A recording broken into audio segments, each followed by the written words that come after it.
आज हम 10वीं के चैप्टर 7 में जो कुछ भेदी आए प्रश्न है उसे विशेष देखेंगे। सबसे पहले आज का जो मुख्य वाक्य है, अनुशासन देश को महान बनाता है। तो निश्चित तौर पे देश को महान बनाने में, देश को एक शक्तिशाली बनाने में क्या होता है, अनुशासन का विशेष योगदान होता है।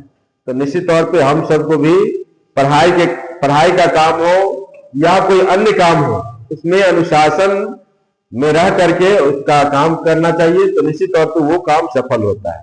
जैसे पढ़ाई में क्या है, किस समय पढ़ना है, कैसे पढ़ना है, एक रूटीन से पढ़ना है, ये सारा क्या होता है, रूटीन से पढ़ाई करना, ये भी अनुशासन ही है। तो निश्चित तौर पे रूटीन बना करके और सिस्टमैटिक ढंग से यदि अच्छे से तैयारी करते हैं तो रिजल्ट बेहतर आता है। इसी तरह परीक्षा में लिखते समय भी क्या करना है, जो उसका रूल्स है, रूल्स जो लिखने का है उस तरीके से प्रश्न को भी लिखने का प्रयास करेंगे, तो निश्चित तौर पे क्या होगा, अच्छा अंक आएगा। अब चैप्टर 7 में देखिए, एक्स अक्ष पर वह बिंदु ज्ञात करना है जो 2 - 5 और -2 9 से क्या समदूरस्थ है। समदूरस्थ का अर्थ होता है समान दूरी पर। सबसे पहले हम लोग जान लेंगे कि एक्स अक्ष पर बिंदु का निशान क्या होता है। तो एक्स अक्ष पर बिंदु का निशान क्या होता है, x, 0। अब यहां देखेंगे ये बिंदु जो एक्स अक्ष पर बिंदु है उससे ये दूरी a इसको मान लेते हैं, इसको b मान लेंगे, तो समदूरस्थ है। समदूरस्थ का अर्थ हुआ एक्स अक्ष की दूरी समान दूरी पर एक है और समान दूरी पे b है। ये क्या होगा, x, 0 और ये क्या है, इसका वैल्यू 2, -5 दिया है, b का वैल्यू -2, 9 दिया है। क्योंकि दूरी सूत्र से क्या होता है, x2 घटे x1 का स्क्वायर, फिर y2 घटे y1 का स्क्वायर। इसी तरह से हम लोग क्योंकि यहां लिख सकते हैं p ab क्या है, a और b से समान दूरी पर है। समदूरस्थ का अर्थ क्या होता है, समान दूरी, इसलिए यहां लिख सकते हैं PA बराबर PB। अब PA का सूत्र क्या होगा, तो वही बीच की दूरी, तो इसलिए यहां पे इसका लिख लेंगे x घटे रूट में x घटे कितना, 2 का स्क्वायर और फिर +0 घटे +5 हो जाएगा इसका स्क्वायर। इसी तरह अब p में b को देखेंगे तो x माइनस प्लस 2 का स्क्वायर और फिर 0 घटे कितना, 9 का स्क्वायर। इसे आगे हल करते हैं। सबसे पहले क्योंकि दोनों वर्ग करते हैं तो रूट क्या होगा, हट जाएगा, यहां लिख देंगे दोनों वर्ग करने पर, वर्ग करेंगे तो क्या होगा, रूट, ये इधर का भी रूट इधर का भी रूट क्या होगा, हटेगा। अब यहां हो गया x - 2 का होल स्क्वायर, तो x स्क्वायर -2 दूनी 4x तो +4। इसी तरह 0 + 5 का स्क्वायर 25 और इधर हो जाएगा x + 2 का होल स्क्वायर, तो x स्क्वायर 2 दूनी 4x +4 और ये फिर 0 - 9, फिर -9 का स्क्वायर 9 × 81। अब ये x स्क्वायर इधर है और ये x स्क्वायर कट जाएगा। इसी तरह +4 इधर, +4 इस तरफ, दोनों कटा, इधर होगा -4x और जो इधर +4 था इधर आ गया तो -4x, इधर 81, इधर प्लस में 25 है, दाएं तरफ आ जाएगा तो -25, तो कितना होगा, -4 -8x बराबर 81 में 25 गया तो 56। इसलिए क्या होगा, x का वैल्यू 56 बट्टा -8, इसलिए इसे भाग देंगे तो -7 आ जाएगा। और क्या निकालना था, x अक्ष पर बिंदु ज्ञात करना था, अतः बिंदु क्या हो जाएगा, ये कितना, x, 0 था तो x का वैल्यू कितना होगा, ये x का वैल्यू -7 और जो y का वैल्यू है वो 0 रहे। यही इसका आंसर है। लेकिन इसके बाद देखेंगे उदाहरण 6 को देखेंगे।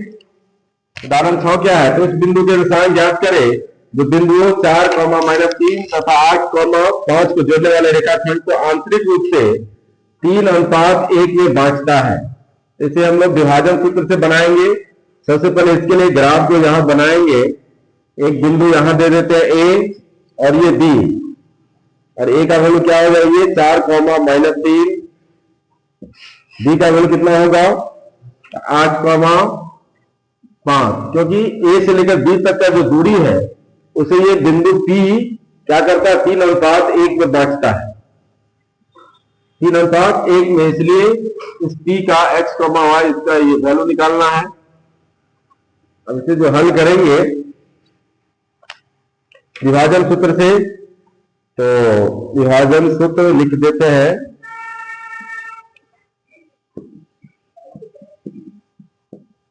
क्या है, पी x, y बराबर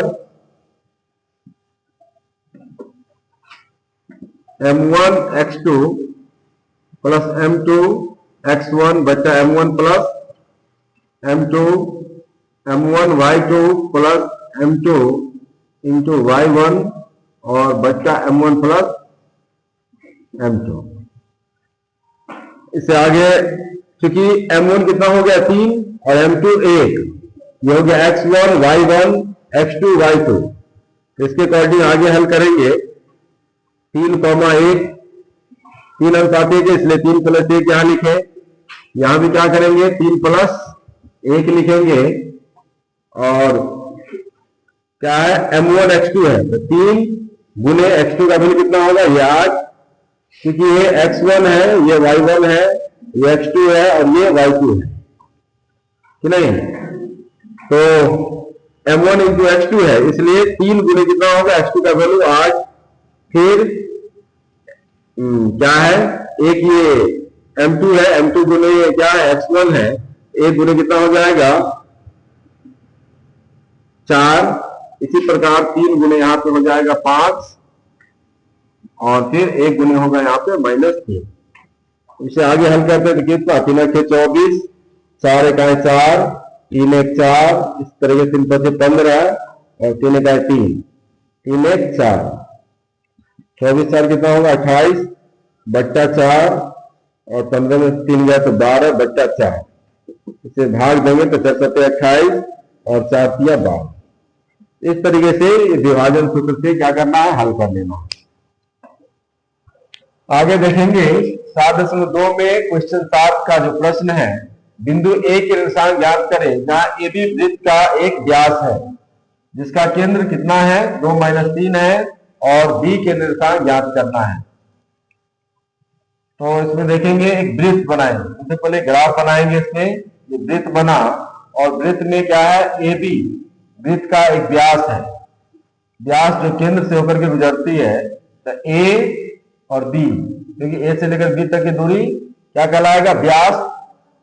इसमें क्या है, केंद्र, जिसका केंद्र क्या हो जाएगा, यहाँ सी केंद्र मान लेते हैं और इसका निर्देशांक दिया हुआ है कितना 2, -3। इसके अलावा बी के निर्देशांक भी दिया गया है कितना 1, 4 है। अब यहाँ पे ए का निर्देशांक ज्ञात करना है, इसलिए ए का क्या मान लिए x, y मानते हैं। अब चूंकि यहां जानेंगे, क्योंकि बिंदु C जो है यहाँ पे ए बी का क्या है, ए बी व्यास है, उसका मध्य बिंदु है।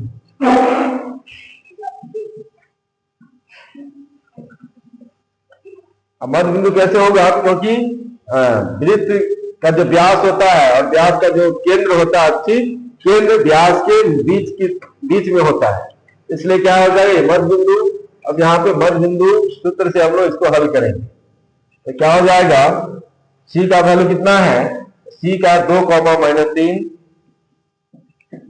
और ये AB क्या हो जाएगा, तो x, क्योंकि इसका सूत्र है x1 प्लस, क्योंकि सूत्र क्या है याद रखना, मध्य बिंदु का जो सूत्र है वो है x1 प्लस x2 बट्टा कितना 2 और y1 प्लस y2 बट्टा 2। ये सूत्र है। इसी सूत्र के सहारे हम लोग क्या मध्य बिंदु का वैल्यू तो दिया हुआ है कितना 2, -3 और इस सूत्र पे तो क्या होगा x ये जो हो गया x1 और ये y1, फिर ये x2 y2, इसलिए x प्लस 1 बट्टा कितना होगा 2 लिखेंगे, और दूसरा y प्लस 4 बट्टा कितना 2 हो जाएगा। आगे हल करेंगे क्योंकि x प्लस 1 का वैल्यू ये 2 है, इसलिए x प्लस 1 के लिए इधर हल कर लेते हैं। x प्लस 1 बट्टा 2 बराबर 2, और दूसरा y प्लस 4 बट्टा 2 बराबर -3। अब हल करेंगे कुछ नहीं तो x प्लस 1 बराबर कितना 2 दूनी 4, इसलिए x का वैल्यू कितना हो जाएगा 4 घटे 1 बराबर 3। इसी प्रकार इसको आगे हल करें तो कितना होगा y प्लस 4 बराबर 2 या -6, इसलिए y बराबर -6 और -4 बराबर -10। अतः क्या होगा किसका निकालना था a का निशान क्या हो जाएगा x का वैल्यू कितना ये 3 और y का वैल्यू -10, 3, -10, यही आंसर इसका होगा। अब उदाहरण 11 के एक प्रश्न है, उस त्रिभुज का क्षेत्रफल ज्ञात करें जिसका शीर्ष a, -1 है, -4, 6 है, -3, -5 है। अब इसे हल करेंगे। त्रिभुज का जो सूत्र है उसके अकॉर्डिंग इसको हल करना है। सबसे पहले लिख लेते हैं x1 का वैल्यू कितना 1, y1 का वैल्यू -1, इसी तरह x2 का वैल्यू -4 और y2 का वैल्यू कितना 6, इसी तरह x3 का वैल्यू -3 और y3 का वैल्यू -5।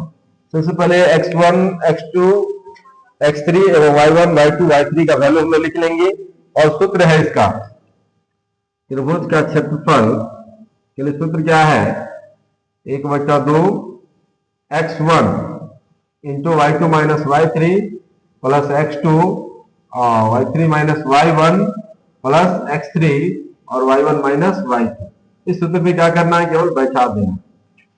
बैठाएंगे कैसे 1/2 x1 का वैल्यू देखेंगे कितना है 1 है, यहाँ 1 दिए, y2 का वैल्यू कितना 6 और y3 का वैल्यू -5, माइनस प्लस 5, x2 कितना तो x2 का वैल्यू -4 है, यहाँ -4 देंगे, y3 -5 और घटे y1 का वैल्यू कितना है -1 है, तो माइनस प्लस 1 हो जाएगा। फिर x3 का वैल्यू देखिए कितना है -3 है, और y1 कितना -1 और घटके फिर कितना -100 हो जाएगा। इसे आगे हल करेंगे 1/2 1 का 1 6 5 कितना होगा 11, फिर इसी तरह -4 गुने 5 में से 1 गया तो कितना -4 -3 और गुने -7। इसी तरह आगे हल करेंगे 1/2 हो जाएगा 11, 4 चौका 16 प्लस 16 और प्लस ये 21। सबको जोड़ते हैं 1/2 कितना होगा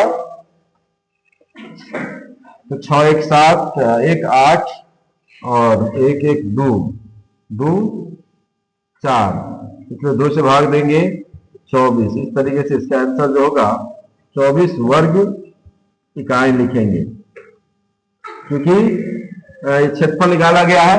क्षेत्रफल का मात्रा क्या होता है वर्ग इकाई, इसलिए यहाँ पे वर्ग इकाई। इस तरह का ये कुछ प्रश्न था जो चैप्टर 7 में परीक्षा के दृष्टिकोण से भी आई था।